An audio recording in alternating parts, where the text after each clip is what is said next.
എല്ലാ പച്ചക്കറിയുടെയും തനതായ കളറോടുകൂടി ഒരു പ്രത്യേക ടേസ്റ്റിൽ. കാരണം പാവയ്ക്കയുടെ കയ്പില്ല, ചീരയുടെ ഒരു അരം പോലെ തോന്നുന്നില്ല, ക്യാരറ്റിൻ്റെ ഒരു രുചി അങ്ങനെ. പിന്നെ നമ്മുടെ ഉള്ളി ഇല അത് സൂപ്പറാണ് കേട്ടോ തോരനായിട്ട് ചേർത്തപ്പോൾ. അങ്ങനെ പഞ്ചപാണ്ഡവ തോരൻ റെഡിയായി കഴിഞ്ഞു. ഒന്നുണ്ട്, നമുക്ക് കുറച്ച് പച്ചക്കറി ഉള്ളെങ്കിലും ഇതുപോലെ നിറച്ചൊരു തോരൻ ഉണ്ടാക്കാനായിട്ടുള്ള എളുപ്പമാർഗ്ഗമാണ്. എങ്ങനെയാണെന്ന് കാണിച്ചു തരാം.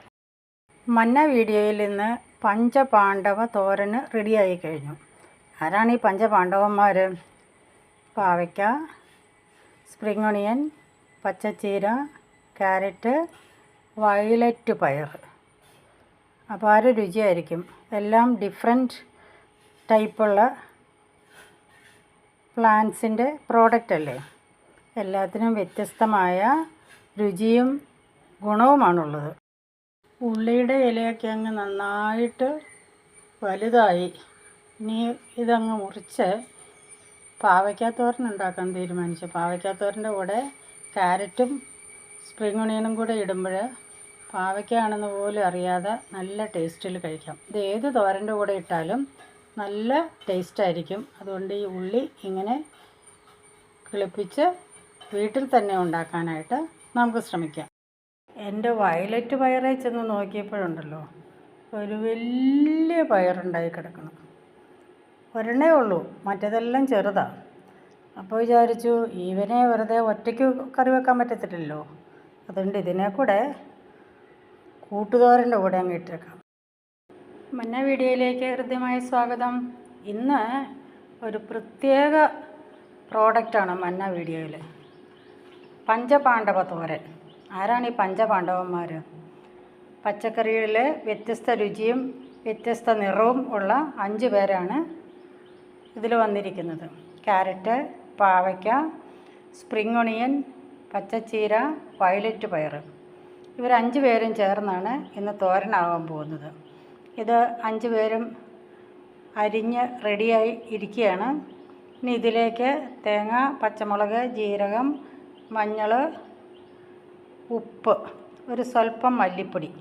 അത് എനിക്ക് വേറൊരാൾ പറഞ്ഞു തന്നതാണ്. എൻ്റെ ഒരു ബന്ധുക്കാരെപ്പോഴും അത് തോരന് സ്വല്പം മല്ലിപ്പൊടി ഇടും, അതൊരു പ്രത്യേക ടേസ്റ്റാണെന്ന് പറഞ്ഞ്. ഇതൊരു ടിപ്പാണ്. അപ്പോൾ ഇത്രയും ചേർത്ത മസാല ഇതിനകത്ത് തിരുമ്മി കുറച്ച് നേരം വയ്ക്കുമ്പോൾ ഇതിൻ്റെ പ്രത്യേകത എന്താണെന്നറിയാമോ? തിരുമ്മി വയ്ക്കുമ്പോൾ ഇത് സോഫ്റ്റ് ആവും. അപ്പോൾ ഇതെല്ലാം ഒറ്റ സമയത്തിന് ഒരേ വേവിൽ വെന്ത് കിട്ടും. അതിനു വേണ്ടിയാണ് ഇങ്ങനെ തിരുമ്മി വയ്ക്കുന്നത്. നല്ല കറിവേപ്പില ചേർത്ത് അരച്ച മസാലക്കൂട്ടുണ്ടല്ലോ തേങ്ങയുടെ, ആ മസാലക്കൂട്ടാണ് ഇത്. സീത. അപ്പോൾ പഞ്ചപാണ്ഡവന്മാരും സീതയും ഒരുമിച്ചായി 1 മണിക്കൂറായി. ഇനി എടുത്ത് തോരൻ വെച്ചാൽ മതി. നന്നായിട്ട് തിരുമ്മി വെച്ചിരിക്കുന്നതുകൊണ്ട് അതിന് ആവശ്യത്തിനുള്ള ജലാംശം അതിൽ നിന്ന് തന്നെ ഇറങ്ങി വന്നോളും. ചൂടായിക്കൊണ്ടിരിക്കുന്ന നോൺ സ്റ്റിക്ക് പാനിൽ എണ്ണയിലേക്ക് കടുക് ഇട്ടു. കടുക് പൊട്ടി തുടങ്ങുമ്പോൾ സ്വല്പം ജീരകം ഇട്ടു. ഇത് രണ്ടും പൊട്ടിക്കൊണ്ടിരിക്കുമ്പോൾ വേറെ ഒരു സ്പെഷ്യൽ അരി, സ്വല്പം അരി അതിനകത്ത് ഇടുന്നത് ഒത്തിരി നല്ലതായിരിക്കും. ഈ അരി പൊട്ടിക്കഴിയുമ്പോൾ അതിനൊരു പ്രത്യേക ടേസ്റ്റുണ്ട്. പിന്നീട് അതിലേക്ക് ഉള്ളി, കറിവേപ്പില.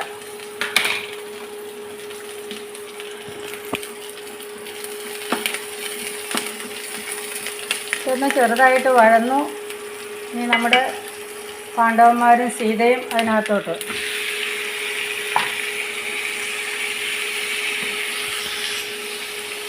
എല്ലാ മസാലയും ഇതിനകത്തുള്ളത് കൊണ്ട് ഇത് പെട്ടെന്ന് അങ്ങോട്ടും ഇങ്ങോട്ടും ഒരു 2-3 മിനിറ്റ് ഇളക്കി കൊടുത്താൽ മതി. തോരൻ വയ്ക്കുമ്പോൾ ശ്രദ്ധിക്കേണ്ട ഒരു കാര്യം, അത് മൂടി വയ്ക്കരുത്. മൂടി വെച്ചാൽ അതിൻ്റെ പച്ചക്കറിയുടെ കളറ് മുഴുവനും നഷ്ടപ്പെടും. നമ്മുടെ പാണ്ഡവ തോരൻ റെഡിയായി കഴിഞ്ഞു. ഒരു മിനിറ്റും കൂടി ഒന്ന് ഇളക്കേണ്ട കാര്യമുള്ളൂ.